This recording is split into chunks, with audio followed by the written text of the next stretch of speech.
Welcome to our channel. Today we how to subscribe with Wells Fargo app card controls, full guide step by step clearly. Open the Wells Fargo app on your mobile device.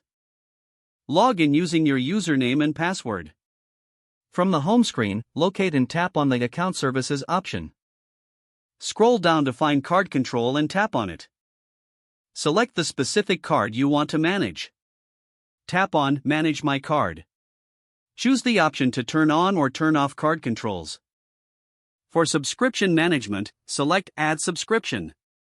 Enter the details of the subscription you want to manage. Review the payment amount and frequency. Confirm your choices by tapping Save. To review your active subscriptions, return to the Card Control menu. Select Manage Subscriptions to view all ongoing subscriptions. Make any necessary changes, such as updating payment methods or canceling subscriptions. After making adjustments, be sure to save your changes. Always check for notifications related to your subscriptions in the app. Exit the card controls once you are finished. You have successfully managed your subscriptions using the Wells Fargo app. If the page does not load, refresh the browser or try again in a private or incognito window.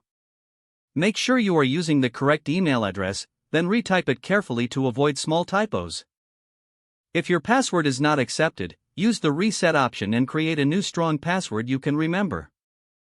Check your spam folder for verification or security emails, then complete any requested confirmation steps. Enable two-factor authentication if available to improve account security and reduce unauthorized access risk. After signing in, review your profile details so your contact information and settings are accurate and current. If you see an error message, note it down and try again after restarting your device and internet connection. Log out when you finish, especially on shared devices, to keep your account and payment information secure. If the page does not load, refresh the browser or try again in a private or incognito window. Make sure you are using the correct email address, then retype it carefully to avoid small typos. If your password is not accepted, use the reset option and create a new strong password you can remember. Check your spam folder for verification or security emails, then complete any requested confirmation steps. Enable two-factor authentication if available to improve account security and reduce unauthorized access risk. Don't forget to like this video and subscribe to our channel for more step-by-step tech guides.